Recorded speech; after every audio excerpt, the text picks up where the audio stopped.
Bagi kami membangun kebersamaan dengan landasan kebinekaan itu sebenarnya suatu keniscayaan. Betul. Dan itu harus dipupuk sejak usia dini, remaja. Jadi daripada sibuk mencari perbedaannya, cari dong persamaannya.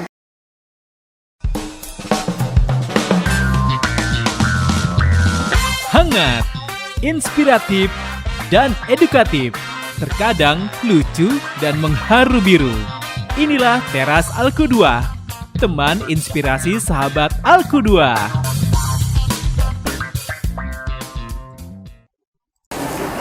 Assalamualaikum warahmatullahi wabarakatuh. Apa kabar sahabat? Kembali lagi di Teras Teman Inspirasi Alku2. Musim hujan, iya. Tapi nggak ada ngaruhnya sama bantal sih. Cuma gemeteran iya sahabat. Kali ini Teras lagi kedatangan tamu yang bikin saya gemeteran, tapi bukan karena musim hujan. Iya, berbahagia sekali hari ini di teras kita ada Bapak Robert Chandra ya Pak? Iya. Kalau orang Rangkas mah pasti ngeh ya sama beliau ya. Bukan cuma di Rangkas nih happeningnya. Sebab tadi saya searching nama Bapak tuh, Robert Chandra. Banyak ternyata referensinya ke bawah. Oh begitu. Kita izin sapa sahabat teras dulu ya Pak. Silakan Pak. Boleh say hi dulu. Assalamualaikum warahmatullahi wabarakatuh.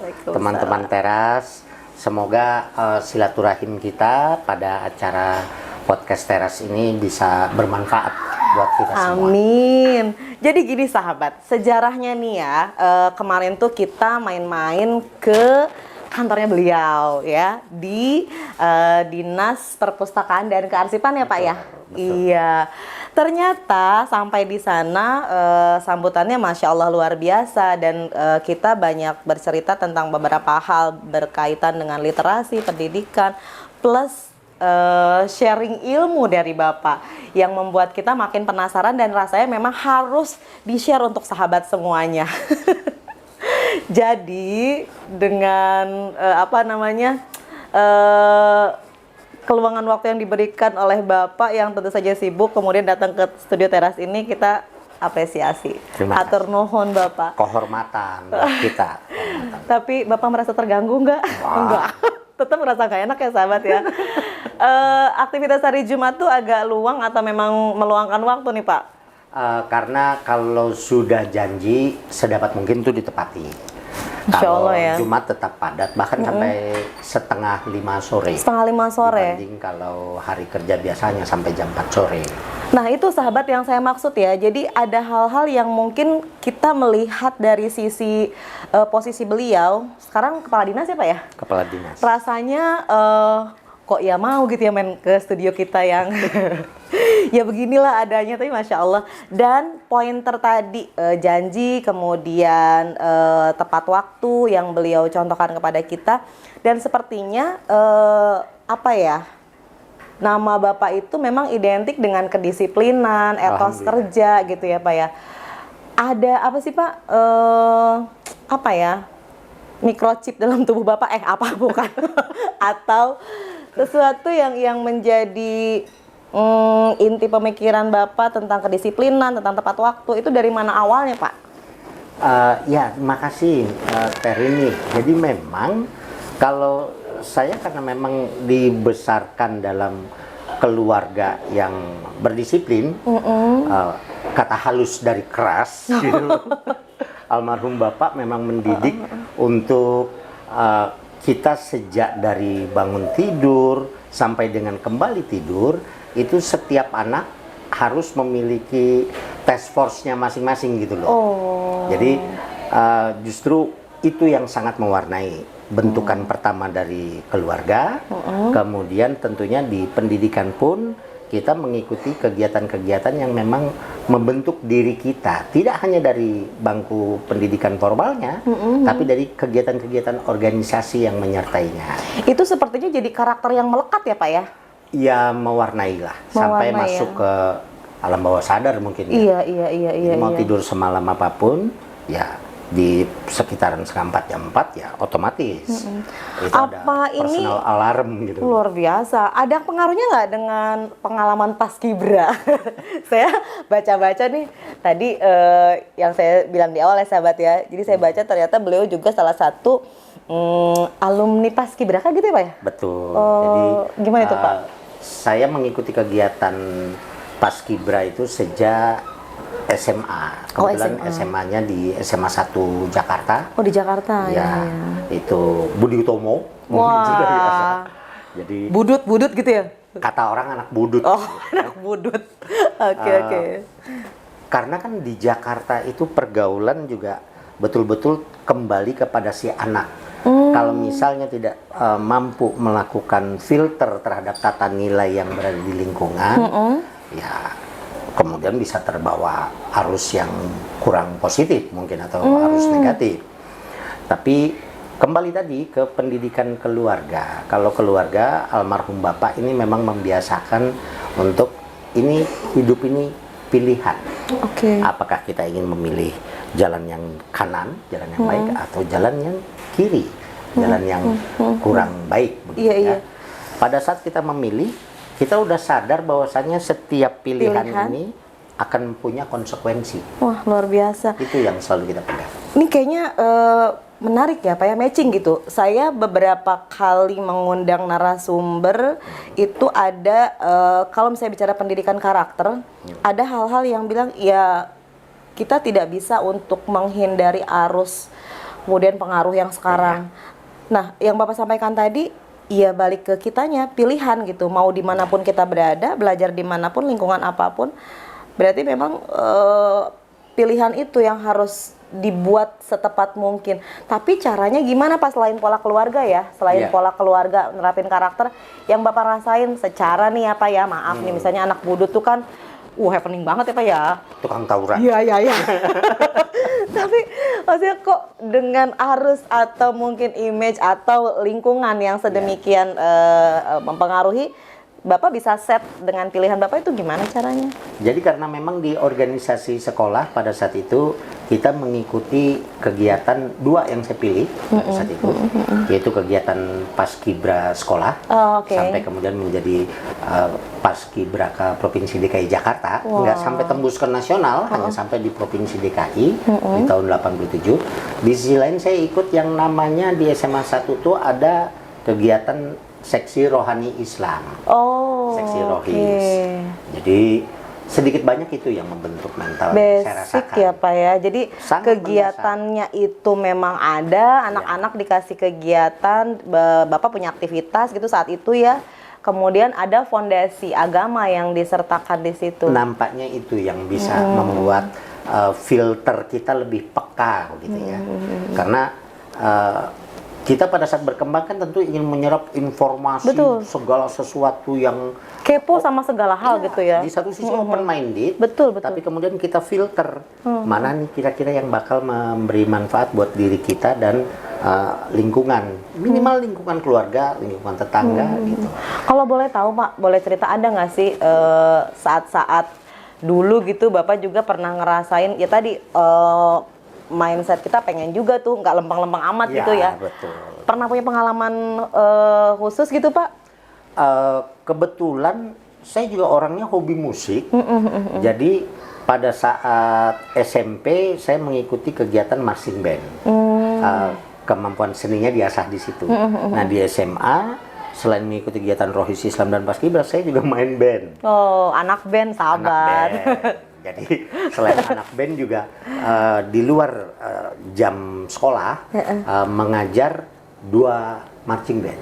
Yang satu marching band SMP 78 Jakarta, tempat dulu saya sekolah. Saya ngabdi lagi sebagai alumni, tapi digaji. Jadi keren banget. Artinya itu masih sudah sekolah ya, posisi masih sekolah. Oh Dan iya. yang satu lagi marching band Gita Jaya Raya di putra putri karyawan Pemda DKI Jakarta.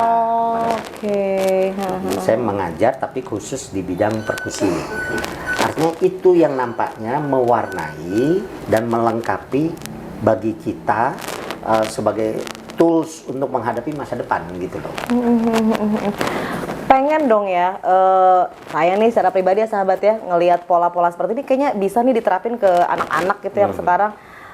Cuma mungkin ada nggak sih Pak yang menurut Bapak nih, kan sekarang kita banyak juga tuh informasi-informasi yang beredar di media, kenakalan remaja, sekolah yang misalnya juga tidak efektif untuk menerapkan karakter gitu. Gimana ya Pak caranya supaya ya bisa kayak Bapak deh minimal gitu tuh, walaupun boleh saya bilang Bapak anak pinter ya, maksudnya anak yang lurus dan benar nggak, maksud saya ya positif gitu, tapi ada sisi-sisi yang mengimplementasikan ke anak mudaannya juga gitu. Kalau di dunia sekarang itu masih bisa diterapin nggak sih Pak? Sebenarnya walaupun tantangannya berubah, basic instrumennya dalam personal diri itu, dalam setiap diri kita sebenarnya ada. Yang saya maksudkan begini, boleh dong katanya menikmati masa remaja, kenal-kenalan banyak orang, apalagi kan main band gitu, kemudian berinteraksi dengan semua lapisan, artinya bukan hanya ngumpulnya sama anak-anak santri gitu ya, aja, atau gitu. Sama anak-anak ini kacamata apa tuh? Tutup botol. Gitu. Kacamata tutup botol. Bergaul juga dengan teman-teman ya yang mungkin suka nongkrong, apalagi Jakarta tahun 87, 88. 89. Eranya gitu kan. si Boy gitu ya Pak ya? Iya, Mas Bahkan Boy. satu sekolah dengan dia Diki Zulkarnain. Oh gitu? Kan, ya. Waduh. Berinteraksi boleh. Cuman ada satu, saya secara pribadi selalu meyakini bahwasanya ada satu line, ada satu poin, satu titik yang kita tidak mau cross the line gitu. Oh, oke. Kita boleh berinteraksi, nyobain gaya-gaya anak muda Jakarta katanya. Tapi kemudian kalau untuk lebih dari itu kita stop, kita rem, karena kita tahu kalau saya melakukan ini rusak nih masa depan saya. Itu kata kuncinya. Kesadaran ada garis itu batas.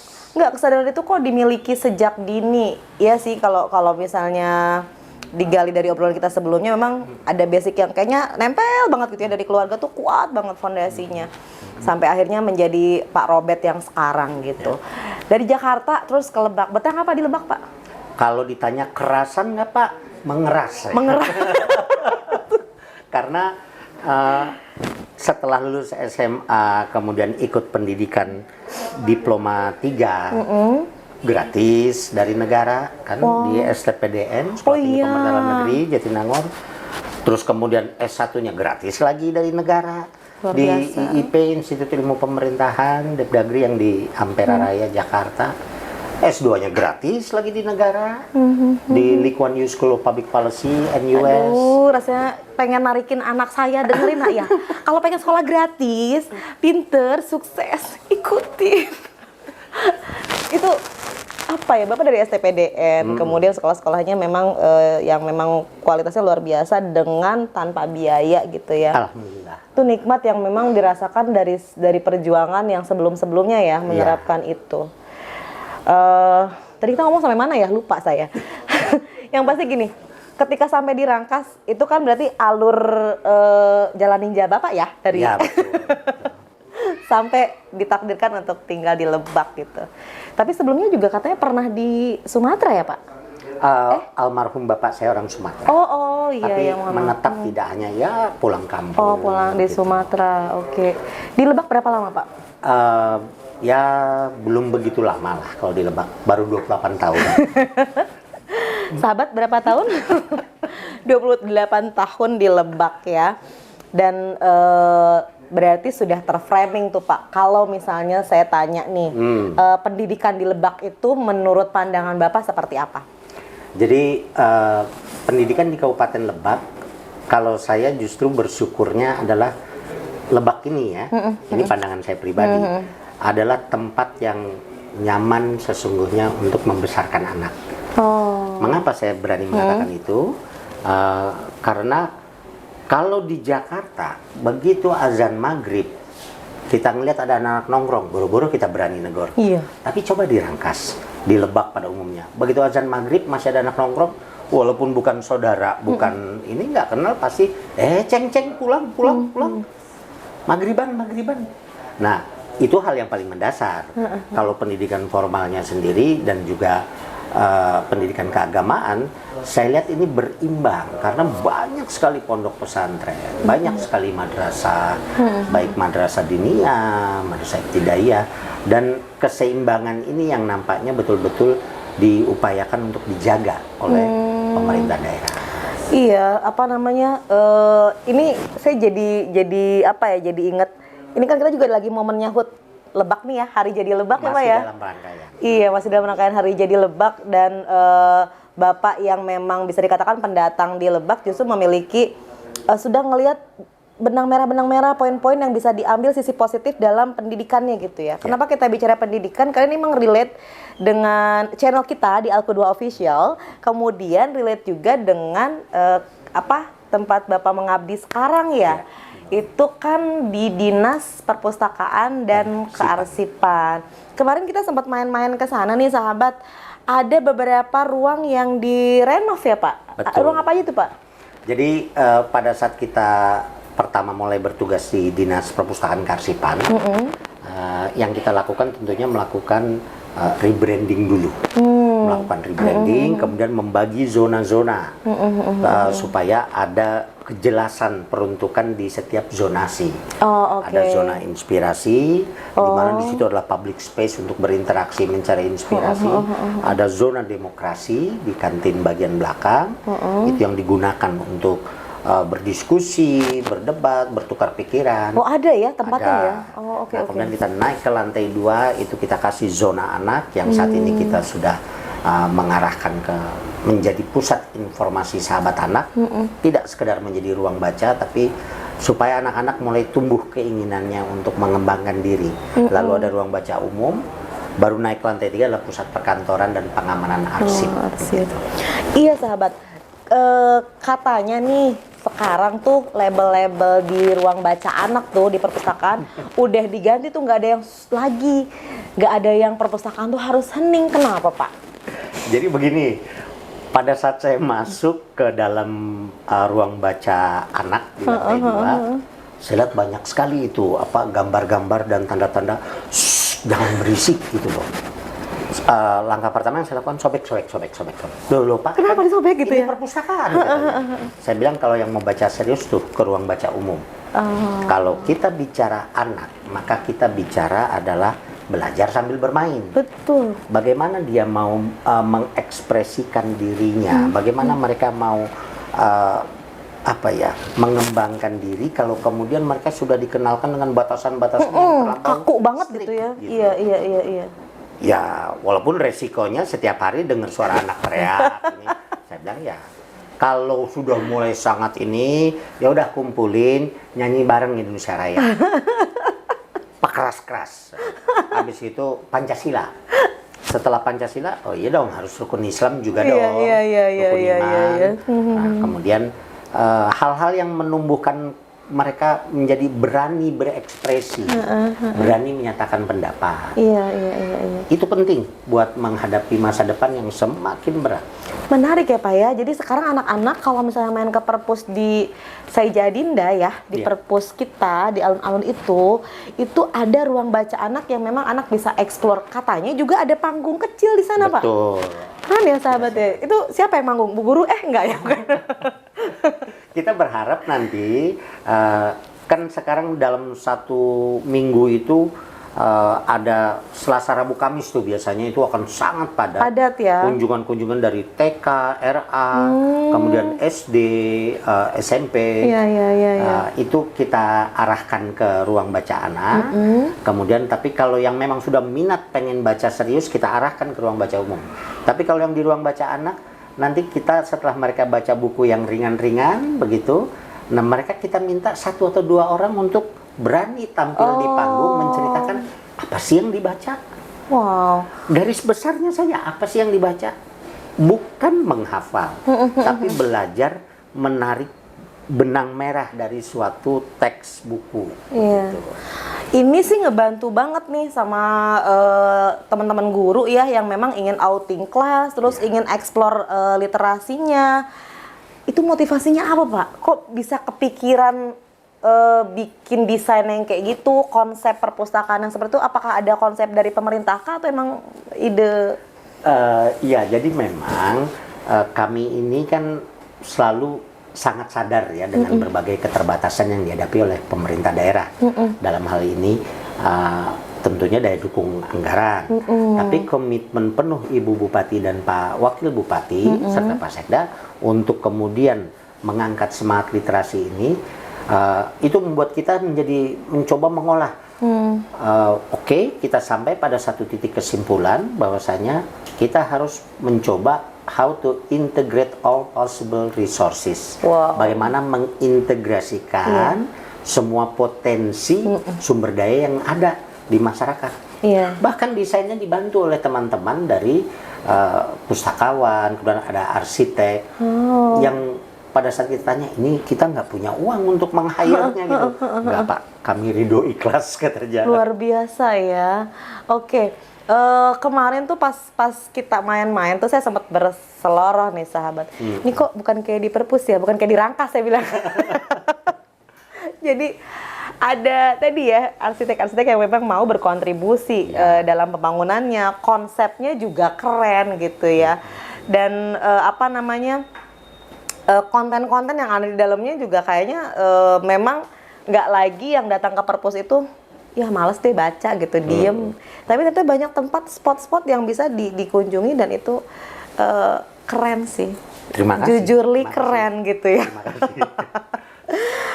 Ini selain tadi dari keterbatasan anggaran Pak, tantangan apa lagi yang kan Bapak pasti punya misi dong buat Saya Jadinda ini pengennya seperti apa? Coba misinya apa dulu Pak? Supaya jadi begini, kita dikenakan target untuk mengembangkan minat baca. Minat baca. Kita sadar kita di satu sisi station di Kabupaten Lebak. Berarti sementara dihadapkan pada kondisi 28 kecamatan, 340 desa, 5 kelurahan. Kami bukan Superman yang kemudian bisa terbang ke berbagai lokasi pada saat yang sama. Akhirnya kemudian kita mencoba merangkul, setelah menginventarisir tentunya, merangkul teman-teman relawan literasi, TBM, dan juga beberapa champion local champion yang ada di wilayah-wilayah untuk membentuk TBM yang juga memiliki jadi semangat yang perpanjangan tangan ya? Semacam representasi. Tapi tetap mereka harus mandiri gitu loh. Gitu. Speechless ya sahabat ya. Dari kita pun beberapa kali memang ngelihat ke Saya Jadinda itu kan nggak pernah kosong ya, senantiasa ada. Terus ada yang menarik katanya, kemarin tuh ada anak-anak muda yang seni mural ya Pak, itu gimana ceritanya Pak? Sampai nyampe ke sana gitu ya. Oh itu setelah lebih kurang 2 minggu bertugas setelah 11 Oktober 2021, waduh, di depan mata kita nih ada 28 Oktober nih, Sumpah Pemuda. Saya lihat, waduh, ini tembok kita di kantor ini, Dinas Perpustakaan Kearsipan ini, ya agak slem lah pada saat itu. Karena kemudian kita tidak memiliki anggaran memadai untuk kemudian melapis itu. Oke, karena itu kita mengajak teman-teman komunitas seni mural. Mereka datang kan, begitu kita undang. Saya selalu bilang, kan biasanya anak komunitas seni rewel nih, nggak ada perhatian dari Pemda, nggak pernah memberikan media untuk berekspresi. Ini sekarang ada media berekspresi, saya bilang, tuh temboknya Dinas Perpustakaan Kearsipan. Mereka senyum, bener nih boleh, tapi pasti nggak ada biayanya. Nggak ada. Saya bilang, kan Anda cuma minta media berekspresi. Seniman itu kan dibayar dengan kepuasan ya nggak sahabat ya. Tapi keren lah ya, luar biasa bisa mengkombinasi dengan sebenarnya nggak ada keterbatasan ya, nggak ada keterbatasan untuk berekspresi gitu ya. Walaupun kemudian ada dunia usaha, dunia perbankan yang membackup kegiatan juga komunitas seni. Oke. Iya, karena memang setiap tantangan itu pasti ada jalan keluar ketika ada kemauan ya. Ada kemauan. Itu sih Pak yang menarik. ketika bicara dengan Pak Kadis ya, ini kok kayaknya out of the box gitu, ide-idenya luar biasa. Kalau misalnya nih Pak, teman-teman di daerah, tadi kan sempat cerita ya, Lebak itu punya beberapa daerah yang justru memang kalau daerah kita deket-deket alun-alun mungkin gampang ya sahabat ya, tinggal datang ke Sajadinda gitu udah pada sekarang udah pada ngeh semua. Kalau buat yang jauh-jauh itu gimana ya Pak ya, biar bisa menikmati juga apa yang kita nikmati di sini. Penikmat literasi misalnya gimana tuh Pak? Ya, makasih Terini. Jadi begini, alhamdulillahnya kita punya relawan literasi, punya para pegiat literasi yang memang sadar bahwasanya firman Allah pertama itu adalah Iqra, bacalah. Jadi nampaknya di beberapa daerah sudah mulai tumbuh TBM-TBM yang cukup berkualitas dan mandiri. Saya ambil contoh, Garda Cendikia di Cilograng. Lalu kita punya pegiat literasi yang bukan main, sangat diapresiasi bahkan oleh pusat di Warung Banten, di Cikotok. Kepala desanya bukan main itu. Di Cilebar. daerah padahal ya. Kemudian kita juga punya di Sobang, di Muncang, di Gunung Kencana ada TBM Koleang, ada Garda Cendikia, kemudian ada Lumbung Ilmu, ada Tari Kolot, di Wonosalam juga ada. Nah, kemudian kita sadar, kalau APBD kami tidak mampu membackup, kita cari peluangnya dari program yang didorong dari pusat, dari Perpusnas, dengan nomenklatur program itu TPBIS, Transformasi Perpustakaan Berbasis Inklusi Sosial, di mana TPBIS ini tidak hanya menjadikan TBM itu atau pojok baca desa sebagai tempat baca buku, tapi juga tempat mereka berinteraksi. Jadi nanti kita jangan kaget kalau lihat ada TBM itu selain anak muda, remaja, anak-anak baca buku, juga ada emak-emak lagi cara belajar bikin sale, cara menganyam, bikin keripik pisang, sehingga si perpustakaan ini akan berkembang, dia bertransform. Tidak hanya sekedar menjadi perpustakaan, public library, tapi juga menjadi pusat kegiatan. Pusat kegiatan juga ya. Dan memang dengan multifungsi atau ya pokoknya bisalah ragam kegiatan itu bisa membuat orang juga ya tadi gitu mengenal perpustakaan atau membaca itu bukan cuma sesuatu yang harus lihat buku, karena membaca pun bisa banyak maknanya gitu ya Pak ya. Banyak. Dan yang saya lihat nih dari Pak Kadis nih ya, ini sedang membaca yang keadaan sekarang nih, bagaimana agama itu bisa jadi fondasi tapi bisa juga menjadi sesuatu yang bibit-bibit perpecahan jika dipahami dengan kurang dalam gitu ya Pak ya. Makanya katanya di Perpus itu ada pojok namanya kemarin? Pojok baca moderasi beragama. Nah itu pojok baca moderasi beragama. Boleh cerita sedikit nih Pak sebelum kita closing. Ini betah banget ngobrol sama beliau ya. Jadi begini, ini sebenarnya berangkat dari kegelisahan personal dan beberapa teman-teman diskusi melihat kok negara kita jadi kadang-kadang sangat menjadi sensi ya, terus gampang baperan ya, kemudian identity kita kok menjadi semacam barrier bagi kita untuk berinteraksi dengan orang lain.